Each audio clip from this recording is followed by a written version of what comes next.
بسم الله الرحمن الرحيم. الحمد لله رب العالمين، وأصلي وأسلم على عبد الله ورسوله محمد وعلى جميع الأنبياء والمرسلين. أما بعد، أيها الإخوة الكرام، السلام عليكم ورحمة الله وبركاته. مرحبا بكم في هذا المجلس المتجدد بتوفيق الله وعونه. ولا زلنا نتابع هذه الدروس الصباحية مع صحابة النبي صلى الله عليه وسلم، ونعيش اليوم مع صحابية جليلة من سيداتنا الصحابيات رضي الله عنهن جميعا. هذه المرأة، هذه الصحابية اسمها أم ورقة بنت عبد الله بن الحارث الأنصارية الخزرجية. أم ورقة، أنت احفظ فقط أم ورقة.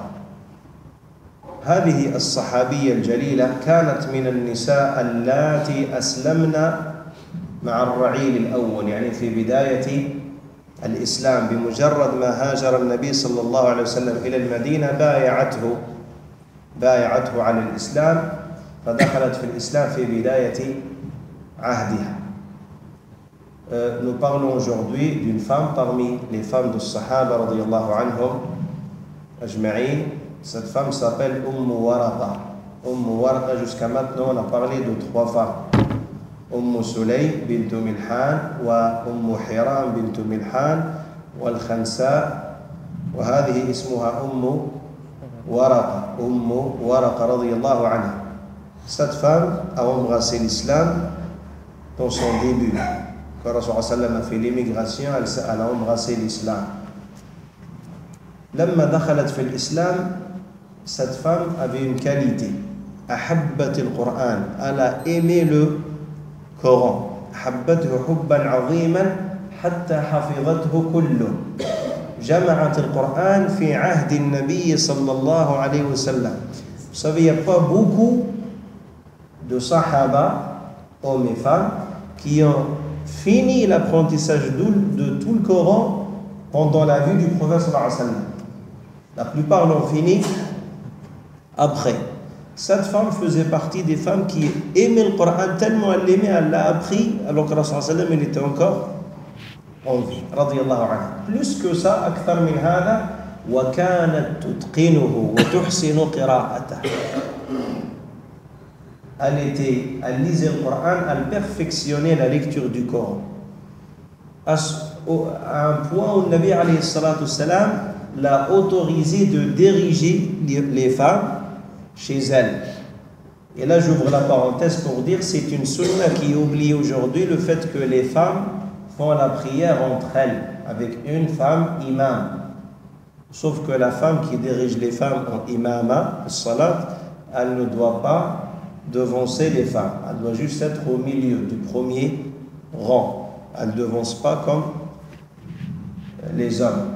Hadith sunna qui est rapporté par beaucoup de hadiths, surtout ce hadith, le hadith de Waraka, qui dit Adina lin-nabiy sallallahu alayhi wa sallam an a'umma ahla bayti. فكانت تأم أهل بيتها والنساء. إذن Rasul sallam l'a permis de diriger la prière chez elle, sa famille, pour les autres femmes. Sa maison devenue une mosquée, les femmes venaient chez elle pour faire la prière. ليش؟ لأنها كانت مقرئة. Elle connaissait tout le Coran et elle le lisait très très bien. Lakin regardez, c'est pas la seule chose, même si c'est déjà magnifique. On encourage de cet endroit-là nos frères à apprendre Kalam Allah, à apprendre le Coran. Si vous apprenez un verset par jour, vous allez apprendre tout le Coran en 17 ans. Si vous apprenez un verset par jour, vous apprenez tout le Coran en 17 ans. Tayyib, bismillah, ala barakatillah. Il n'y a pas moins d'un verset. Il se peut qu'il y ait des versets qui sont lents, mais en gros, les versets, on peut apprendre un verset par jour. Tawakkal ala Allah. Inna ahabba al-a'mal ila Allah adwamuha wa in qal. Un verset par jour, إذا كتب الله في أعمالنا بقية في طاعته تكون حافظ القرآن بعد 17 سنة. هذه المرأة إذا كانت تحفظ القرآن. La première particularité, Nabi alayhi salatu wassalam reconnaissait cela en elle. Il l'a autorisé de diriger la prière chez elle. Mais ce n'est pas la seule chose. Beaucoup de qualités encore. Nabi alayhi salatu wassalam rendait visite à cette femme avec ses compagnons. Mais pourquoi? Parce que c'était une femme qui connaissait le Coran, elle avait de la valeur. Nabi alayhi sallam d'ailleurs, il rendait visite à tous les sahaba. Il aimait tous les sahaba au point que les sahaba disaient, je crois, chaque sahabi se disait à l'intérieur de soi-même que je suis le plus aimé à Nabi alayhi sallam. Regardez quelle justice. Chaque sahabi se voyait le plus aimé à Nabi sallam. Tellement le Rasul alayhi sallam allait rendre visite à ses compagnons, hommes ou femmes. Cette femme-là, elle vient un jour voir le Nabi alayhi salatu wassalam et elle lui dit, juste avant la bataille de Badr, elle lui dit, taqul lah ya Rasulallah, i'dhan li an akhruja ma'akum. Regardez, elle veut aller avec eux pour participer dans cette bataille. إذن حبهم لماذا؟ للجهاد. Cette femme, elle tenait, elle aimait, après avoir appris le Coran, elle voulait défendre la religion en participant dans les batailles contre les mécréants. Elle aimait le jihad fi sabilillah. Alors elle vient dire à Nabi sallallahu alayhi wa sallam, laisse-moi partir ya Rasulallah, permets-moi d'aller avec vous, ne serait-ce que pour soigner les blessés. Et elle dit par la suite, قالت إذن لي يا رسول الله أن أخرج معكم لكي أداوي الجرحى لعل الله أن يهدي إلي الشهادة. Peut-être Allah va m'accorder le martyre. Regardez le souhait. Ça c'est des souhaits. Les Sahaba, ils avaient des souhaits mais qui sont sublimes. Ils ne voyaient pas bas, ils voyaient haut. طيب النبي صلى الله عليه وسلم ماذا يقول لها؟ طيب امرأة تأتي تريد أن تخرج. Elle veut participer. يقول لها ابقي في ماذا؟ في بيتك وأنت شهيدة. Ça c'est, on a appelé ça comment? La décoration. الوسام. ابقي في بيتك وأنت شهيدة. Reste chez toi et tu es martyr. خلاص. خرج هذا من في من؟ الصادق المصدوق الذي لا ينطق عن الهوى, celui qui dit vrai. Reste chez toi et tu es martyr. طيب Sayyidina Omar, il dit, chaque fois que le Nabi sallallahu alayhi wa sallam voulait rendre visite à cette femme, il me disait, venez, on va aller rendre visite à la femme martyre, alors qu'elle était en vie. تعالوا بنا نزور الشهيدة. إذا أم ورقة الشهيدة وهي في الحياة. هذه المرأة قلنا لكم كانت تتمنى الشهادة، تمنى أن سوي، وكانت تحفظ القرآن وتأم الناس به، تأم النساء وأهل بيتها. هذه المرأة كان عندها يعني عبد، un esclave, un couple d'esclaves كما كان في الزمن الأول.